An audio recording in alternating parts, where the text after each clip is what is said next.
First of all, Graham, as there don't seem to be any Cambridge supporters, you don't mind being interviewed by a Crystal Palace fan, do you? Brian, as long as you're not a posh fan, I don't mind. For those of you who don't know, that's Peterborough, isn't it? I can't say it. No, or you can't say it. Not supposed to say it here. No. Say that. No. So, Graham, Charlie said you're an ex-professional footballer. Now, you played for Cardiff City, Cambridge United, Cambridge City.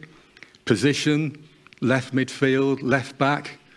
Bit of a utility player, possibly? Substitute. Something like substitute, right. How did you become a professional footballer? Well, I grew up in Wales in the 60s and 70s, so you really couldn't play football at all, really, at school. You just was barred in Wales in the 70s, so you just couldn't play. But when you were in the fifth form, you're allowed to play, year 11. When you're in year 11, you're allowed to play football, so I started playing.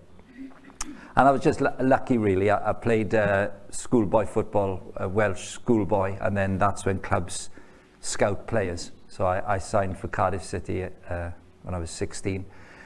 And then played there for a few years and got the big money move, i.e. free transfer, which means to Cambridge United in 1980 something. Yeah. Right, good. And as Charlie's mentioned, you are currently a director at Cambridge United.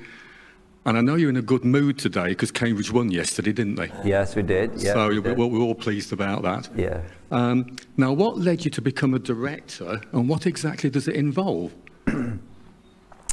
Well, I was invited, really, a few years ago, 2012, I think. So my part involves, I help look after the head coach and the director of football, the young men. So we appointed quite young people, really, neither of whom had been a professional footballer. So neither of them had played. And the head coach was 33 and the guy in charge of all the transfers and so on was 30. So they were really young. So we appointed them 2 years ago because they're brilliant lads. Thoughtful, good at being normal. you know what I mean? They can hold a conversation comfortably. They're not full of themselves. Hard-working. So my pleasure is I meet with them every week. So it's lovely, really lovely.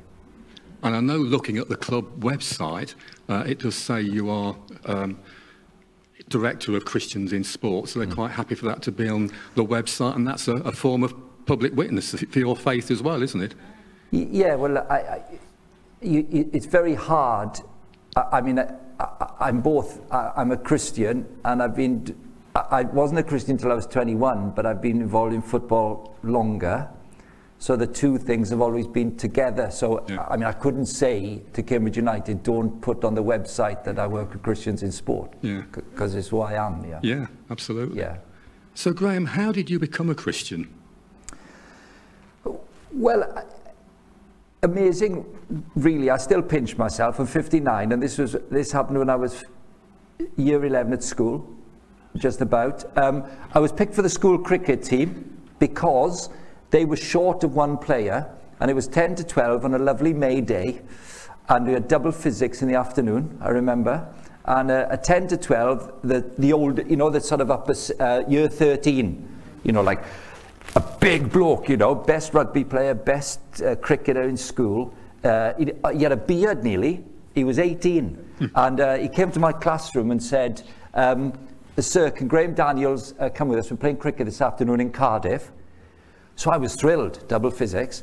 Ran home, got my kit, because I lived near the school, jumped on the minibus, went to Cardiff, 50 miles, played the game.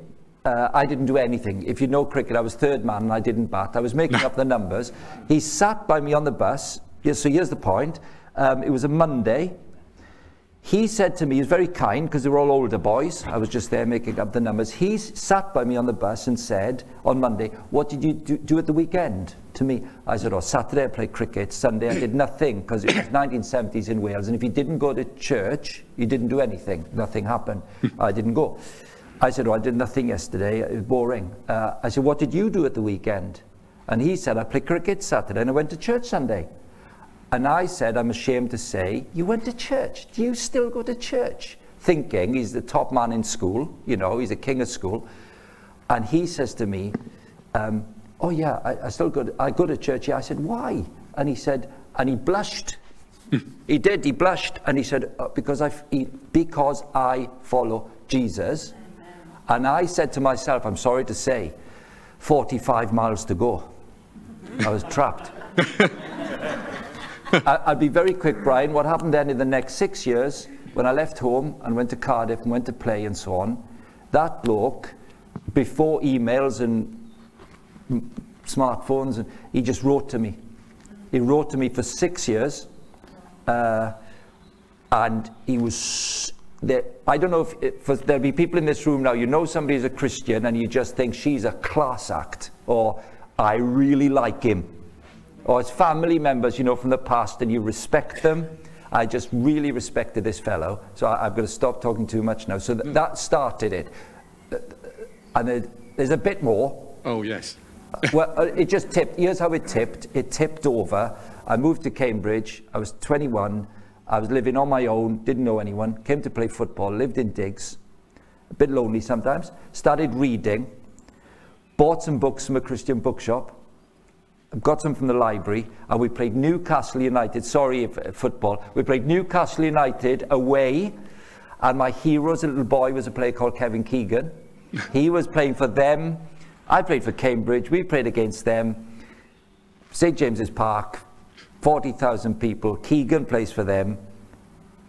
I scored. I got a goal. We lost. We played 33 games that season from October to March. October 83 to March 84. 31 games, drew 4, lost 27. And I played in all of them. And I scored at Newcastle. And Brian, on the way home from Newcastle, it was the best moment of my life. I dreamt of it since I was a little boy. I couldn't believe it had happened to me. Keegan, Newcastle, goal. I couldn't believe it. And I got home and all I could think of was, this is the best thing that ever happened to me, and I haven't got what my friends got, who said to me on the bus to the cricket, I follow Jesus. He had more happiness and more satisfaction in life than I ever had. And I became a Christian in the next 2 months because of it. Oh, right. Yeah. That's the story. Oh, right. I was 21. 21. Yeah. We can come back to that if we've got time, but... Charlie mentioned that one of your real passions at the moment is you are the general director of an organisation called Christians in Sport. Now, some people here will know quite a bit about it. Some people may never have heard of it. But I think the aims of that organisation are to reach the world of sport for Jesus Christ, whether it's at professional level, amateur level, regional, national, international level, I think, anywhere really. Anywhere. So why is that so important to you, and why do you think the work that it does is so important? Well, I suppose the story I just told you, I could give you, I could speak a lot about lots of the reasons, but really, because that boy said to another boy who was sports mad, something that I had never heard in my life from anybody, that you could be a Christian. I didn't even know you could be a Christian at his age. I just didn't know. And Christians in Sport just exist because some people are mad enough to be very sporty and they love it, but they might not know anything about the one who made them good at sport and made them able to run and jump and kick and compete and be strong. They don't know about God. So Christians in Sport just make sure that whatever age you are, or level of sport, we try and say to people who are Christian, say something. You know the boy who told me on the bus that day? I found out, after I'd become a Christian when I was 21, I found out that what had happened that day is he went home from school, from the game, went to his house, his mum and dad were there, and they said, how did the cricket go? And he scored like 90 and took 5 wickets. But he said to his mum and dad, not very well. They said, oh, what happened? And he said, do you score any runs? 90. Do you take any wickets? Or 5? Well, what didn't go very well? And he said, I went to church yesterday and I realized I'm 18, and in the sermon it made me think I've never ever told anyone at school I'm a Christian. I've never ever said anything to anybody about being a Christian. And I decided I was going to tell somebody this week. And I was on the bus to the cricket and we picked up this boy who made up the numbers, and he sat by me on the bus and I asked him what he did at the weekend. Then he asked me, and Dad, he said to me, why do you still go to church? And Dad, do you know what I said to him? I go to church because I follow Jesus. And he said to his father that day, that was the worst answer you could possibly give. He said, I blushed. I felt like a complete fool, and I decided that I was never going to do it again because I was useless at it. And here we are, look, 2022, and this old bloke is sitting right here going, that boy was a useless witness for Jesus. Was he heck? He just was himself, wasn't he? And he felt he was useless at it. So if you are a Christian and you think you're useless at that, you can't be more useless than my pal. And he told me. So that's Christians in sport. It is. That's it. That's all it is, isn't it? Yeah. That's it. And it is. And I know another thing is you can very easily make the sport your identity. Yeah. And if you do that, then winning or losing becomes the whole thing. I mean, it's very competitive. It's very results and performance orientated, isn't it? But a lot of the testimonies I've read from Christians who are in sport always come back, and this is presumably is your experience, is it? My faith is the most important thing, win or lose. Have you found that or not? Oh, definitely, but I can tell you now, in 40 years, I've never scheduled anything in the football season on a Saturday night, ever, once in my life. Because if it's your job and it goes wrong, it's not great. So it takes till Sunday morning so you can't lie. You know, it's pressure, but say to sports people all the time, here's the one thing you need to know. If you're the best player in the country on a Saturday, or you're the worst player in the country on a Saturday, and you can feel like both, here's somebody who loves you, whether you're good or bad, winning or losing, high or low, there'll be somebody who loves you exactly the same all the time, which is Jesus. He loves you the same all the time. So often, Brian, I've clung to that.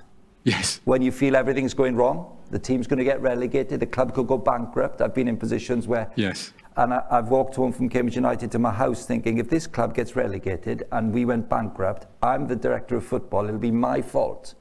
Feeling the weight of that and saying, Lord, you love me. I'm doing my best here. You love me, whatever happens here. And that's what Jesus does for everything in life. Doesn't matter if you've had an absolute shocker. You know, in life, family, home, work, somebody never changes. Christ alone. That song, isn't it? In Christ alone, our hope is found. So that's what you say to footballers, That's what we say to footballers. Right. Yeah. Now, Charlie over there, I think, is tonight's referee. Is that right? And I think he's not sure if he's showing a yellow card or red card, but I think he's blowing time on us, unfortunately. But Graham, that's been very helpful as setting the scene, and I hope it has been for everybody here. So can I say on behalf of everybody, many thanks for doing this interview. You're welcome. Thank you very much. Thank you, Brian.